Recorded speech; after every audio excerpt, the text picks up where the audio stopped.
This morning, more than 200 former and current service members demanding President Biden's military leadership be court-martialed and fired for forcing the COVID vaccine on our military. In an open letter to America, they say, quote, while implementing the COVID-19 vaccine mandate, military leaders broke the law, trampled constitutional rights. Service members and families were significantly harmed. Some service members became part of our ever-growing veteran homeless population. Some developed debilitating vaccine injuries. Some even lost their lives. Our next guest signed that letter. Former Army combat pilot Amber Smith is author of the upcoming book, Unfit to Fight, How Woke Policies Are Destroying Our Military. She joins us now.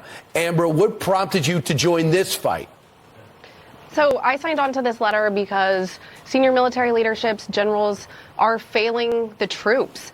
They kicked out over 8,000 able-bodied, capable service members who did nothing wrong other than stand by their beliefs, stand on their principles of not wanting to take an unapproved, unproven vaccine. And in doing so, they destroyed their lives.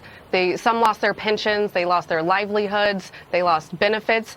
And almost worst of all is that they lost the trust that all is right and just in the military institution. And that trust is absolutely essential for commanders to be effective on the battlefield. This lack of trust has spread through the military as a whole.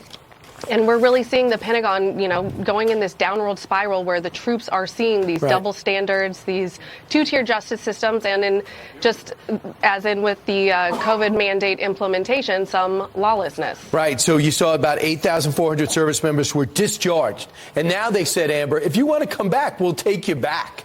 What are those officers, for the most part, are saying, no, thank you?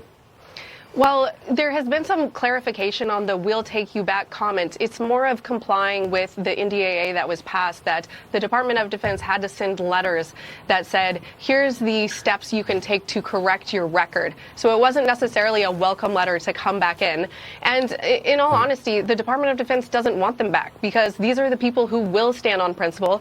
They decided that the order was unlawful and they stood up to it instead of, saying, okay, I'm just going to toe the line and take and comply with an unlawful order. Amber, how do you feel about people watching this say, well, we watched the ship disabled because of COVID-19. They could be used as a weapon on enclosed environments like that.